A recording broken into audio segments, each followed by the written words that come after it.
No man is free who is not master of himself. Epictetus, stop being soft to everyone, reclaim your power. Imagine waking up one day and realizing that your life isn't truly yours. Every decision, every action, every moment shaped by your desire to please others. How did you get here? When did you lose yourself? Today, we're going to change that. I want to begin by thanking each and every one of you for being here. Your presence means you're ready for a shift, ready to take control of your life and stop being soft to everyone. That's what we're here to talk about. Reclaiming your power, standing up for yourself, and living a life that reflects your true self. But before we dive in, I challenge you, stay with us until the end. Don't miss the insights we're about to share. Join me on this journey to discover the secret to a Stoic life. A life guided by wisdom, courage, justice, and self-discipline. Number 1. The problem: being too soft. Let's dive right in. How many times have you found yourself saying yes when deep down you wanted to say no? Raise your hand if you've ever said yes when you really wanted to say no. Look around. You're not alone.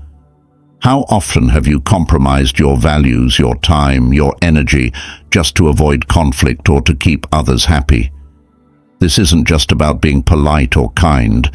This is about being too soft, too accommodating, to the point where you're sacrificing your own needs, dreams, and well-being. Take the example of Cato the Younger, a revered Stoic philosopher and Roman statesman. He was known for his unwavering principles, even when they made him unpopular.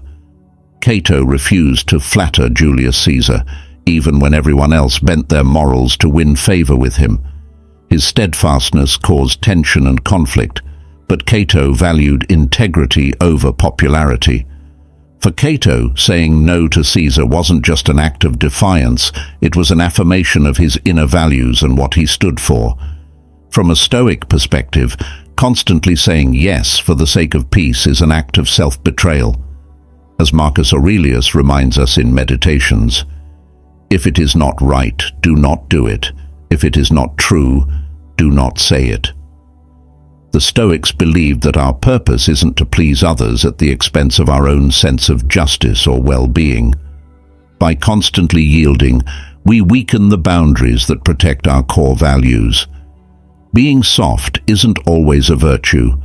We've been conditioned to believe that being agreeable and always saying yes makes us good people, that it makes us more likable.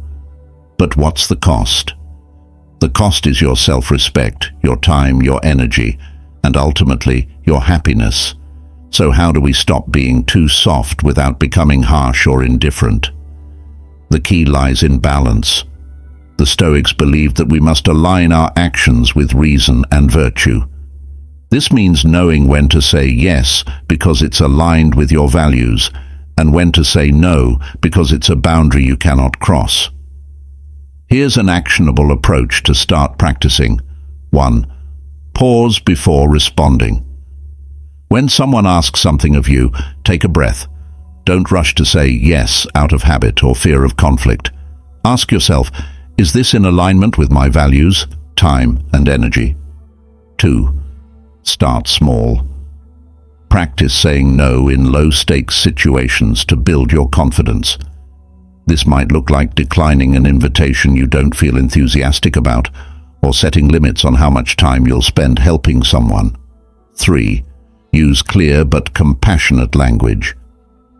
When you say no, don't feel like you need to apologize profusely or over-explain. A simple, I can't commit to that right now, or that doesn't work for me, is enough. The Stoics taught that we can be firm without being rude. 4. Honor your no as much as your yes. Just as you'd keep a promise you made to someone else, keep the promises you make to yourself. When you've decided something isn't right for you, don't be swayed by guilt or pressure. Respecting your own boundaries is an act of self-care and Stoic discipline. By adopting these principles, you'll find that saying no not only empowers you, but also enhances the quality of your yes. You'll save your time and energy for the things and people that truly matter without sacrificing your self-respect. Number 2. The consequences. The doormat syndrome. When we're too soft, we often become doormats, letting others walk all over us, treating us as if our needs don't matter. We start to resent the people around us, but worse than that, we start to resent ourselves. We look in the mirror and see someone who feels powerless, who can't stand up for themselves, who is always bending over backward to please others while our own dreams and desires get left in the dust. Epictetus said, "Know first who you are, and then adorn yourself accordingly." Being a doormat arises when we lose touch with our own identity and values. The Stoics believed that true strength comes from within, from an unshakable sense of self. When we sacrifice that self for the sake of others' approval, we're not acting in line with Stoic virtue. Instead, we give away our power to those who don't truly value it. Picture this. Socrates, one of the great Stoic forerunners, faced endless criticism and trials in his life. But he never let the opinions of others deter him from pursuing his philosophy and standing by what he believed. When he was asked to renounce his teachings or face death, he chose death. Not because he wanted to be difficult, but because he had learned to say no to anything that compromised his sense of justice and self-respect. He never allowed himself to be a doormat, even under the most extreme circumstances. Now contrast that with modern life. You don't have to be facing a court of jurors like Socrates, but maybe your own jury comes in the form of demanding co-workers, overbearing family members, or people who just expect you to bend over backwards at every turn. A few years ago, I found myself working 60-hour weeks, taking on every project my boss threw at me, never saying no. I was exhausted, stressed, and miserable. My relationships suffered, my health declined, and I lost sight of my own goals. I had become the office doormat, and it was crushing me. It took me far too long to realize that by saying yes to everyone, I was saying no to myself. But here's the thing, this isn't kindness. This is self-sabotage.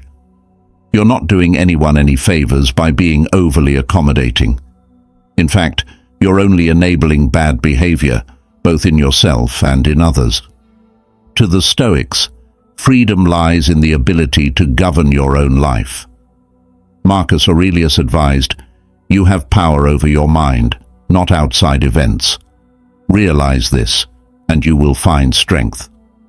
The first step to breaking the doormat syndrome is recognizing that you have the power to control your reactions and boundaries.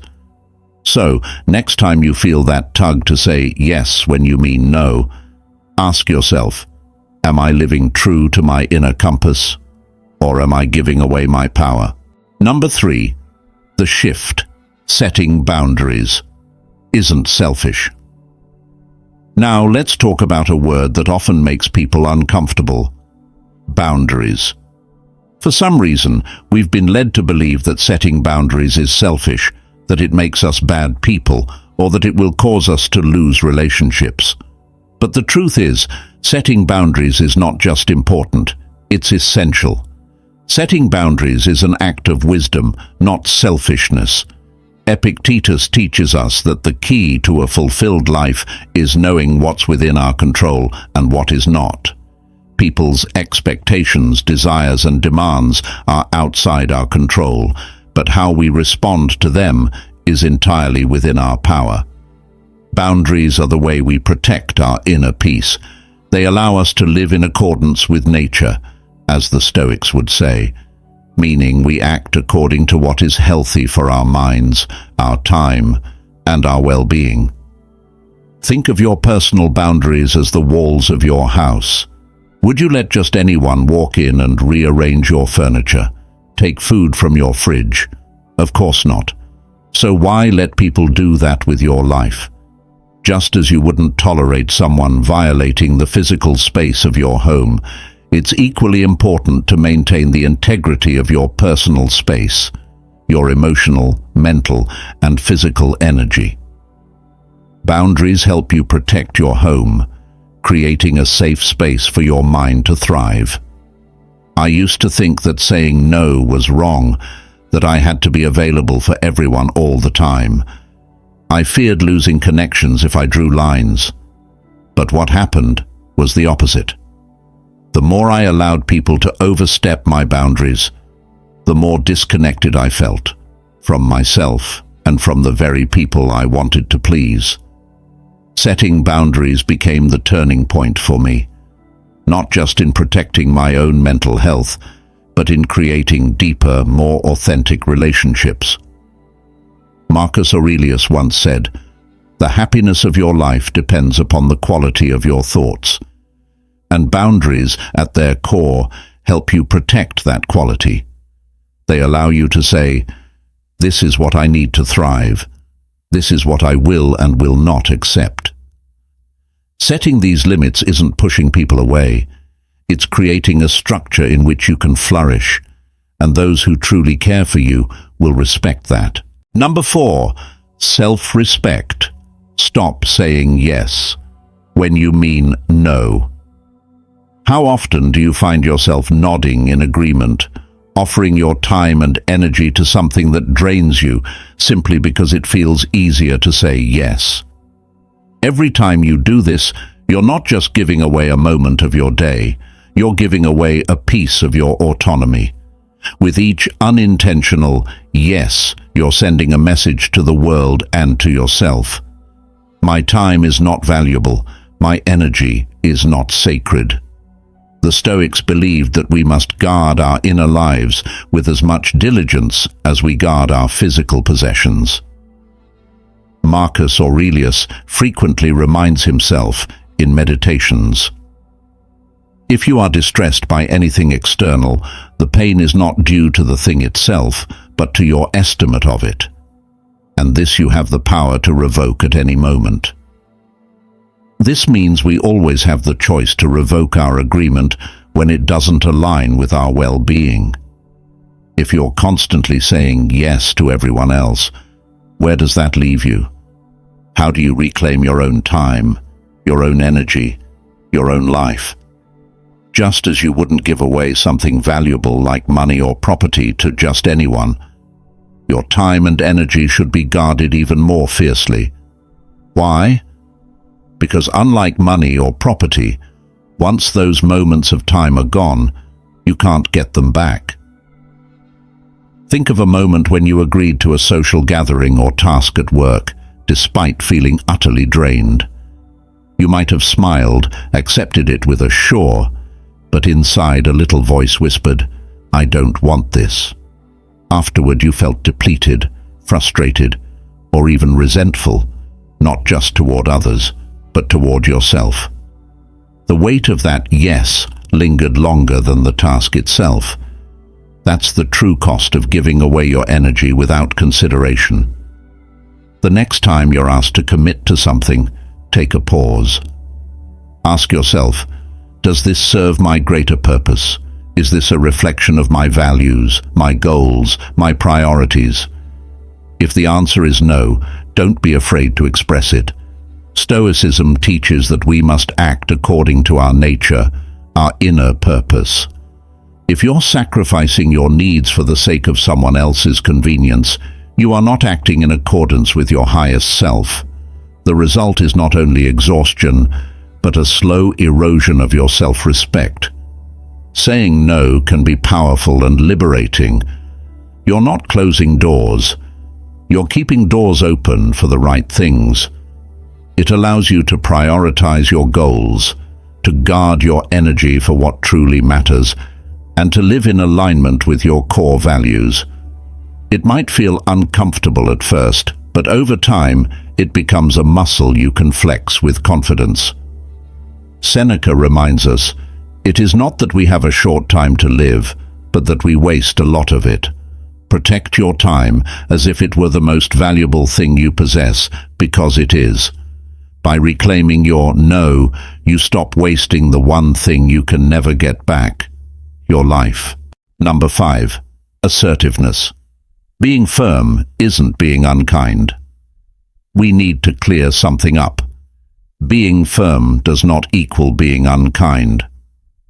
Too often we blur the line between assertiveness and aggression, mistakenly believing that if we stand our ground, we'll come off as harsh or unfeeling. But in truth, assertiveness is about clarity and respect, both for yourself and for others. The Stoics believed in speaking and acting with purpose. Marcus Aurelius wrote, "Waste no more time arguing about what a good man should be. Be one." This philosophy is about living with integrity and ensuring that your actions reflect your values. Assertiveness fits this ideal perfectly. It's about being truthful, forthright, and aligned with your principles without needing to bend or break for others. Being firm is an act of kindness, first and foremost to yourself. It's a declaration that your needs, time, and values are worth honoring. But it's also an act of kindness to others. When you set clear boundaries, you remove the guesswork from interactions, helping people understand where they stand and how to best approach you. Imagine a scenario where you've agreed to something you didn't want to do, all because you feared coming off as rude. Maybe you took on an extra project at work, or said yes to a social invitation when you were desperate for rest. The result?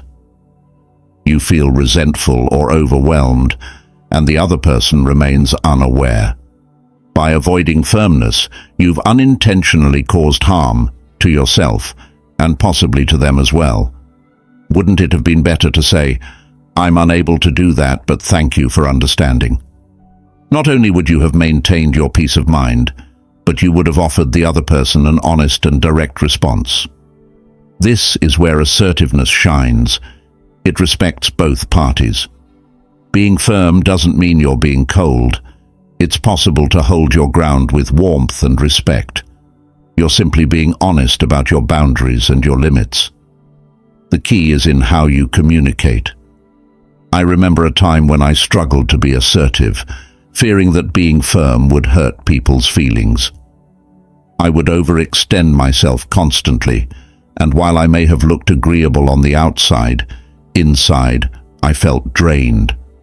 Over time I realized that this wasn't just hurting me. It was also eroding the quality of my relationships.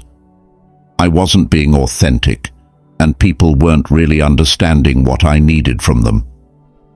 When I started to assert myself, saying no when I needed to, or setting clear expectations, the change was profound. Not only did I feel more at peace, but my relationships became stronger. People appreciated the honesty, even when I thought they wouldn't. Epictetus, the Stoic philosopher, taught that we should act in ways that align with reason. He said, "If you want to improve, be content to be thought foolish and stupid." In other words, if being firm makes others uncomfortable or causes them to misunderstand your intentions, let that be. Your responsibility is to act in line with your true self, not to be liked at every turn. By practicing assertiveness, you're not just protecting your peace, but you're also allowing others the opportunity to engage with you in a healthier, more respectful way. If you struggle with assertiveness, here's how to begin. 1. Pause before you respond. Don't rush into a yes or no out of habit. Take a moment to assess if the request aligns with your needs. 2. Practice small, assertive acts. Start by asserting your needs in minor situations, like where to eat for lunch or turning down a minor request. Build that muscle. 3. Remember your worth. Each time you stand firm, remind yourself that you're protecting your energy, and that's not something to apologize for. 6. Your needs matter. Recognize your own value. Your needs matter. Your dreams matter. Your boundaries matter. Let that sink in for a moment. Far too often, we're taught to put the needs of others above our own, as if self-sacrifice is a badge of honor. But what happens when you constantly give without replenishing yourself? You end up drained, resentful, and disconnected from your own life. Seneca understood the importance of tending to one's own well-being. He said, "No person has the power to have everything they want, but it is in their power not to want what they don't have, and to cheerfully put to good use what they do have." What this means is simple. You have control over how you prioritize your needs. If you don't value yourself, others will struggle to value you too. It's easy to get caught up in the whirlwind of other people's demands, to put their wants ahead of your own. Maybe it's out of a desire to be liked, or perhaps because you don't want to be seen as selfish. But remember this, you can't pour from an empty cup. If you don't take care of yourself first, how can you expect to take care of others in a meaningful way? Think back to a time when you felt completely stretched thin, doing everything for others, yet feeling unseen or unappreciated. You might have given and given, but the more you gave, the less you had to offer. That's not sustainable, and it's certainly not healthy. It's time to recognize that your needs are just as important as everyone else's. Being soft to everyone else at the expense of yourself is not an act of kindness. It's an act of neglect toward your own spirit. When you stop saying yes to everything and start recognizing your own value, something powerful happens. You make room for genuine relationships. You begin to attract people who value you for who you are, not for what you can do for them. These are the relationships that are built on respect, not convenience. By prioritizing your needs, you're living a life that's aligned with your true self, your values, your goals, and your desires. And the beauty of that is, when you're in alignment, you can offer the best version of yourself to others. Instead of being a constant people-pleaser, you become someone whose time and energy are respected. Number 7. Empowerment comes from within. Know your worth. Empowerment isn't a gift that someone else can hand to you. It's a force that comes from deep within. It's about recognizing your worth and refusing to let anyone or anything diminish it. Too often we look outward for validation, for approval, for a sense of empowerment. But the truth is, empowerment comes when you realize that you alone have the power to decide what you will and will not tolerate. The Stoics teach us that the only true power we have lies within ourselves. As Marcus Aurelius wrote, "You have power over your mind, not outside events. Realize this, and you will find strength." Real empowerment starts when you stop waiting for external circumstances to validate you and instead focus on mastering your own mind, your own choices.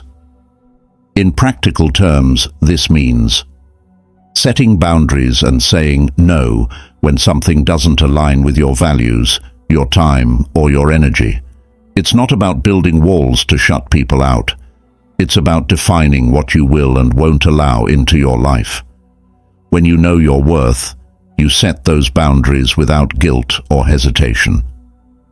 I once worked with someone who constantly undermined my ideas and took credit for my work. For the longest time, I didn't speak up, fearing it would make me look difficult. But the longer I stayed quiet, the more disempowered I felt, and the more my confidence eroded. One day I realized that I couldn't control how they acted, but I could control how I responded. I calmly set a boundary, standing up for my work and my value. That was the moment I took back my power, and the dynamic completely shifted. It wasn't easy, and it took courage, but knowing my worth gave me the strength to protect my dignity. Epictetus reminds us that it's not what happens to you, but how you react to it, that matters.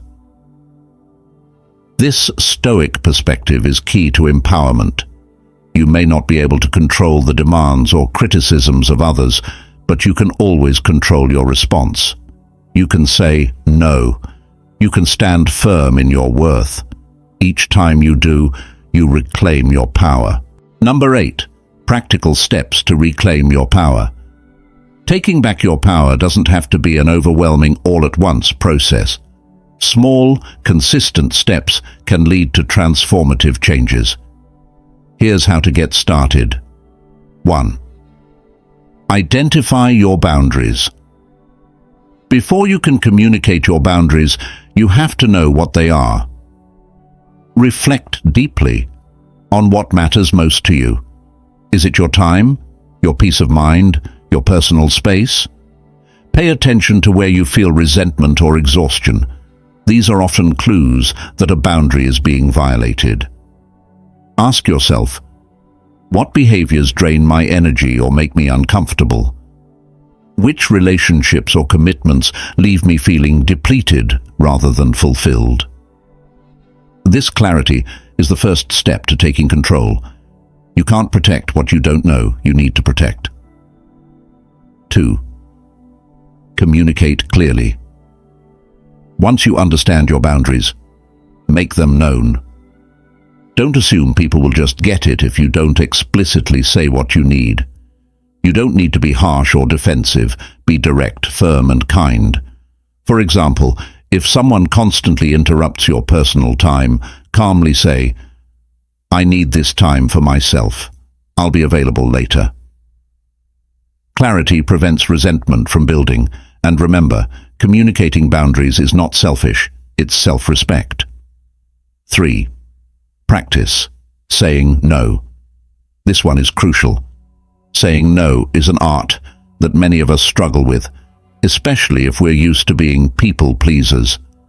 But each yes that contradicts your true desires chips away at your power. Start small. Maybe it's saying no to a social event you feel obligated to attend, or turning down an extra task at work that doesn't align with your goals. The more you practice, the more natural it will feel. Think of saying no as making space for things that truly matter. Each no to something that drains you is a yes to yourself. 4. Stand firm. Once you've set your boundary, stand your ground. Expect pushback, especially from those who have grown used to you being overly accommodating. Some people may resist or guilt you into changing your stance. Here's where your self-respect must come into play. Remind yourself why you're doing this: to protect your energy, your peace, and your time. You are responsible for your own well-being, not for making others comfortable at the expense of your own needs. 5. Reflect and adjust. Boundaries aren't static. Life changes, and so do our needs. Take time to reflect on how your boundaries are serving you. Do you feel more empowered, more in control of your life? If not, it's okay to adjust your boundaries as needed. Remember, boundaries aren't set in stone. They're living guidelines that evolve as you grow. The goal is to ensure that they continue to protect your well-being and honor your true self. At the heart of reclaiming your power is the journey to authenticity. It's about recognizing your worth and living in alignment with who you truly are. By setting boundaries and standing firm, you not only protect your energy, but also foster relationships based on mutual respect and understanding. The Stoic philosopher Epictetus reminds us, "No man is free who is not master of himself." Mastering yourself, means mastering your choices, your reactions, and your boundaries. It means reclaiming the control that was always yours. When you stop being soft to everyone, you stop living for others and start living for yourself. And when you live authentically, you create space for deeper, more fulfilling connections with others and with yourself. You deserve a life that reflects your values, your goals, and your dreams. Reclaiming your power isn't just about saying no to others, it's about saying yes to yourself. Now, it's time for you to take action. When you walk away from this today, I want you to do one small thing.